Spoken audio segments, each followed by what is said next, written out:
किराएदार बहू। कहते हैं ना, किसके हिस्से में कितना आएगा ये सब ऊपर वाले के हाथ में है। वैसे ही जैसे ये क्या है, ये पूरा घर काटने को दौड़ता है। इतना बड़ा बंगला बनाने की क्या जरूरत थी? सिड को जब कनाडा ही रहना था तो।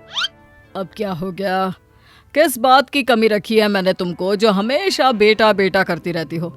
अरे उसकी लाइफ वहां है, तो चलो ना हम लोग भी वहीं चलते हैं। फिर कुछ सोचकर, अच्छा ये बताइए क्या बनाना है खाने को? कल किराएदार आ रहे हैं ऊपर वाले फ्लोर के लिए।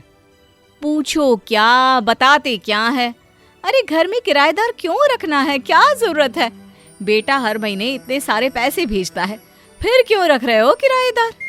पैसे के लिए नहीं रख रहा, घर की देखरेख हो जाएगी और फिर खाली पड़ा खराब ही तो हो रहा है ना।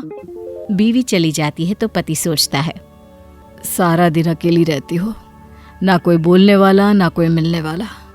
किराएदार आएंगे तो शायद मन लग जाए। और होता भी यही है। उस बुजुर्ग के घर में रहने आती है प्रिया, उसकी एक बेटी और पति। नमस्ते आंटी, ये मैंने बेसन की सब्जी बनाई है, ट्राई करिएगा आप और अंकल। मिसेस कपूर को प्रिया का किराएदार बनकर आना ठीक नहीं लगता। उन्हें लगता है कि वो उनकी प्राइवेसी में घुसने की कोशिश कर रही है। वो उससे कटोरी लेकर दरवाजा बंद कर देती है। अंदर जाकर पति से कहती है, ये प्रिया का नेचर कुछ ज्यादा ही फ्रेंडली नहीं है। अरे आए दिन कुछ न कुछ देने के बहाने आ जाती है। आज तो मैंने बाहर से ही कटोरी लेकर दरवाजा बंद कर दिया।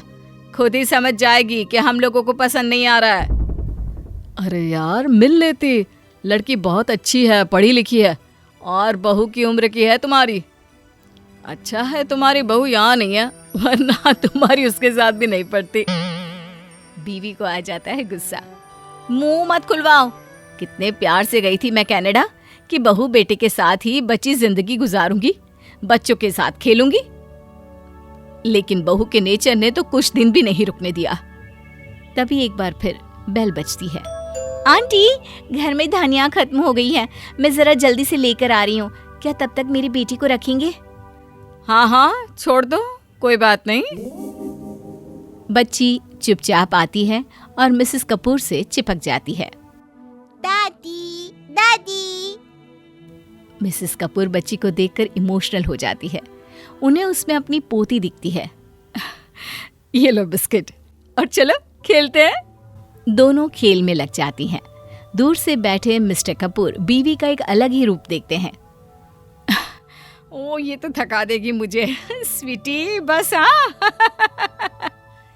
नहीं दादी, मुझे और खेलना है मुझे। खेलते खेलते स्वीटी मिसेस कपूर की गोद में सो जाती है। मिसेस कपूर भी उसे लेकर सुलाने जा रही होती है कि प्रिया आ जाती है। वो बहुत घबराई होती है। I am so sorry aunty, वो बहुत ट्रैफिक जैम था, बारिश के कारण स्कूटी भी फंस गई थी। आप लोगों को बहुत परेशान किया ना मैंने? अरे नहीं नहीं प्रिया, बिल्कुल नहीं। देखो तुम्हारी लाडली तो सो भी गई है। प्रिया बेटी को ले लेती है और जाने लगती है। तभी मिसेस कपूर कहती हैं, सोती हुई बच्ची को क्यों ले जा रही हो? यहीं सुला दो, उठेगी तो ले जाना। जी आंटी। ये बोलकर वो बेटी को वहीं सुला देती है और वहां से चली जाती है।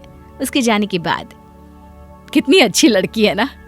याद है जब मैंने कनाडा में बहू को बोला था कि मुन्ने को मेरे कमरे में ही सोने दो, कैसे गुस्सा हो गई थी।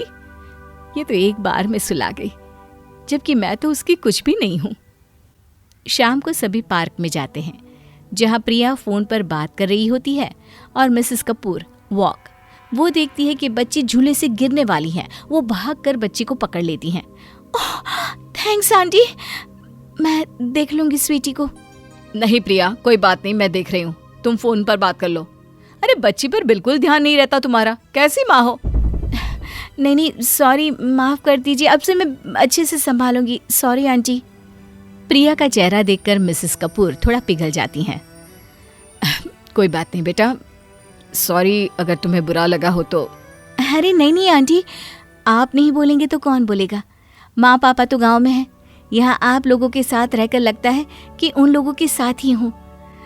आंटी, आप लोग आज रात का खाना हम लोगों के साथ ही खाइए ना, आ जाइएगा ना घर आंटी।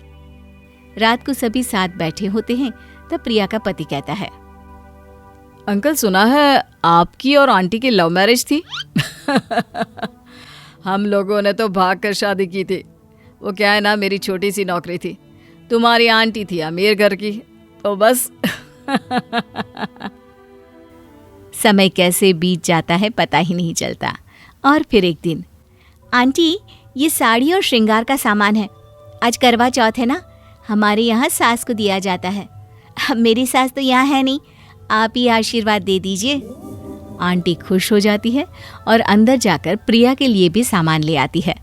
ये ले, ये मैंने अपनी बहू के लिए लिया था, वो तो यहाँ आने से रही, तुम ही रख लो, और मेरा आशीर्वाद हमेशा है तुम्हारे साथ बेटा।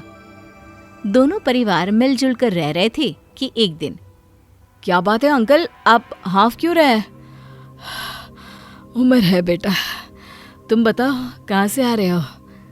मैं तो ऑफिस के काम से गया था, लेकिन मुझे लगता है आपको अस्पताल जाना चाहिए अंकल। मैं तो कब से बोल रही हूँ, लेकिन मेरी कोई सुने तब ना। किसी को सुनाने की जरूरत भी नहीं आंटी, मैं कार निकाल रहा हूँ। अंकल आप जल्दी से तैयार होकर बाहर आ जाइए। सुना क्या कह रहा है ये? अरे रहने देना बेटा, क्यों परेशान हो रहे हो, अभी तो आए हो।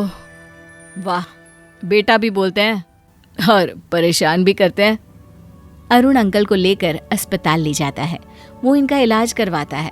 वो लोग जब घर आते हैं तो मेरा बेटा सिड आ रहा है कनाडा से, बहू भी आ रही है, वो लोग हम लोगों को ले जाने के लिए आ रहे हैं। अरे ये तो अच्छी बात है ना। वैसे भी आंटी आप लोगों को अकेला देखकर मुझे अच्छा नहीं लगता था। मैंने ये घर सच मायनों में इसीलिए लिया था कि मुझे बड़ों का प्यार मिल सके। मैं भी दादी के साथ जाऊंगी। मिसेस कपूर का भी मन प्रिया और स्वीटी की फैमिली में लग चुका होता है। लेकिन एक दिन सिड आ जाता है। वो देखता है कि प्रिया की बेटी को उसकी माँ खाना खिला रही है। क्या बात है माँ, किसी के भी बच्चे को खाना खिला देती है क्या? और ये क्या घर की हालत बना रखी है? माँ मैं ये घर बेच रहा हूँ, आप लोगों को मेरे साथ चलना है तो साथ चलो, लेकिन वहाँ ध्यान रखना कि शिखा का मूड थोड़ा अप डाउन चलता है, तो उसे ज़्यादा परेशानी ना हो। माँ को बेटी की बात अजीब लगती है। बेटा घर क्यों बेचना, अभी तो हम लोग हैं, हमारे बाद में बेच देना। नहीं नहीं, आप लोग कब तक है क्या भरोसा। तभी अरुण आ जाता है। देखो सिड, ये तुम्हारे पिता हैं, ऐसा नहीं बोलते, उनका होना तुम्हारे लिए सौभाग्य की बात है। वैसे मैं ये बताने आया था कि कल अंकल का टेस्ट हुआ था, रिपोर्ट आई है, उनका ब्लड प्रेशर हाई है, तो प्लीज़ केयर करना। हाय, तू कौन होता है? मेरे माँ बाप है, मैं कुछ भी बोलूँ? किराएदार है, किराएदार की तरह रह, और लेकर जा अपनी बेटी, यहाँ डे केयर नहीं खुला है। सिड, हम जितने भी साल रहे और ये घर हमारा भी तो है, हम लोगों की ज्यादा फिक्र ना करो, जब तक रहना है आराम से रहो। अरुण, स्वीटी यहीं सो जाएगी, मैंने खाना खिला दिया है, प्रिया को कहना लंच वो बना लेगी। ये बोलकर वो और मिस्टर कपूर अंदर चले जाते हैं और सिड को समझ में आ जाता है कि उसके माता पिता को असली खुशी मिल चुकी है किराएदार के रूप में।